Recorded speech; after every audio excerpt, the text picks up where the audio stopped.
I'm Greg Houston. I'm the president and CEO of International Arts and Artists. This project has become quite passionate and emotional for us at IA&A. It's become a way for us to talk about democracy and issues that are vital in this country right now in a way that we often don't. The ARS AEVI project that has brought us here together is something I discovered last fall when I was in Sarajevo. I went to City Hall and I just stumbled on it, really. It's this amazing narrative about artists and cultural leaders who came together to try and tell a story, to try and motivate a society, to try and send a message about resilience in a society. And I came back and I talked to our team and I said, we have to figure out how to use this story at this moment to talk about what happened in the past so that we don't forget it and what's happening in the future. And today is a big part of that.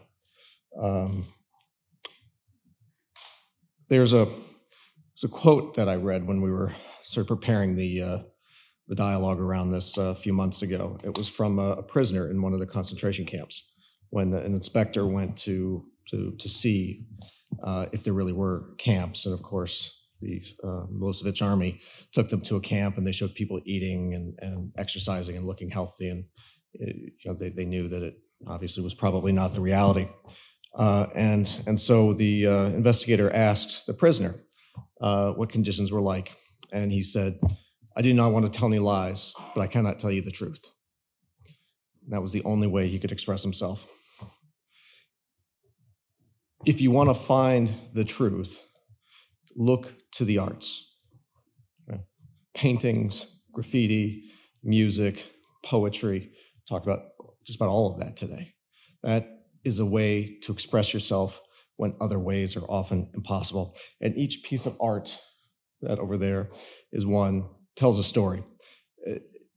People, we all travel. We all go to art museums or we see exhibitions. We often walk by without taking the time to absorb that story. So today, one of the things that we want to ask each of you is to take time when you're traveling around, whether it be within your country or when you're traveling abroad, challenge you to truly listen to the artists and understand the place you're in and the place that they have come from. The fact of the matter is we're actually not here today to talk about art, right? But art is what's brought us here, right? We are here talking about democracy, shared identity, the role of international organizations like NATO in protecting those things. But art sparked that conversation. What we've done here, we're talking about all of these issues. 30 years later, what has brought us back to talk about the past in Bosnia? Right?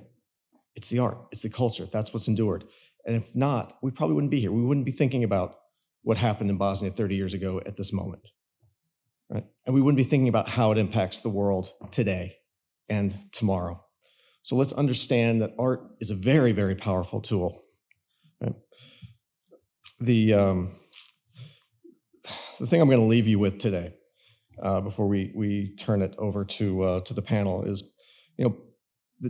Bosnia was different than the other countries or other regions of Yugoslavia. It was not an ethnic identity, but it had a shared identity. Right? It was a number of cultures that came together, and that was their identity.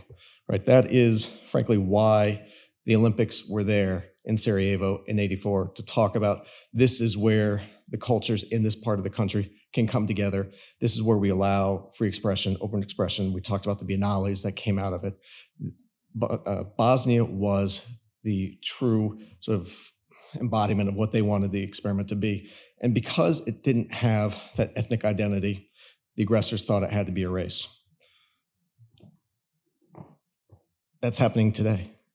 We've been talking about it all day. So, it happens quickly, and it often happens without you knowing it. But Bosnia went from hosting the Olympics to 7 years later, barbarism. Right? Really the first time ethnic cleansing, the term, was used, 7 years after hosting an Olympics. It happens quickly.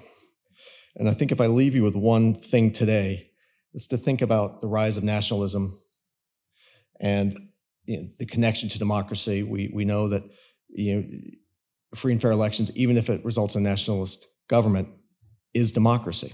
So we have to start and think, how do we prevent nationalism from happening in the first place? Right? When these things happen, societies can change dramatically. It's not an overseas issue. Wherever country you're in today, it's not an overseas issue. It can very quickly become a domestic issue. And today's conversation, the art, has brought us here to think about that.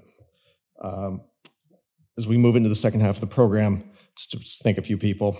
First of all, we're so pleased with the relationship we've had with NATO to put this together.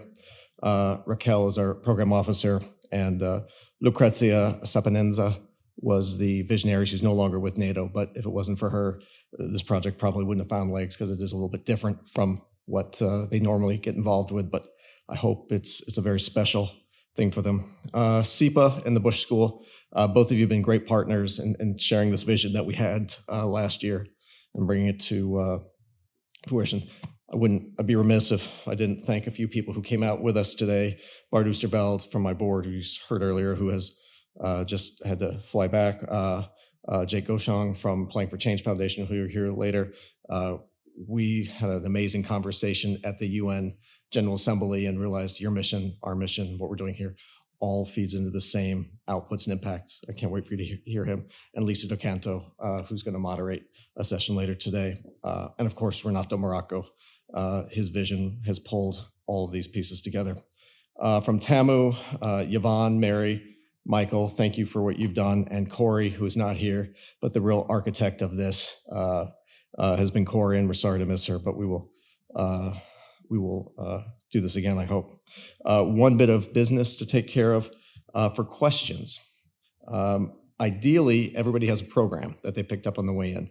On the back of the program, this is for in-house audiences here, on the back of the program is a QR code. If you have questions, ideally you'll scan that code and it'll beam right back to our computer in the back and feed into this little iPad here where we can ask them. If you do not have a QR code reader or don't want to do that, we also have pen and paper in the back. You can just write it down and bring it to the computer in the back of the room. So at this point, I am very pleased to introduce the what are we calling it? The MC, I guess, for the next session, and that's Captain Gayla Gregory. It's just been a thrill to get to know you. We spoke at a class yesterday. She's a master's student here at TAMU in international affairs. She's a captain in the U.S. Army, and she has a strong interest in sports and cultural diplomacy, which sort of sparked some conversations yesterday. So there's really no better MC for the second half of the day than Captain Gregory, and I'm now going to turn the floor over to you. Thank you.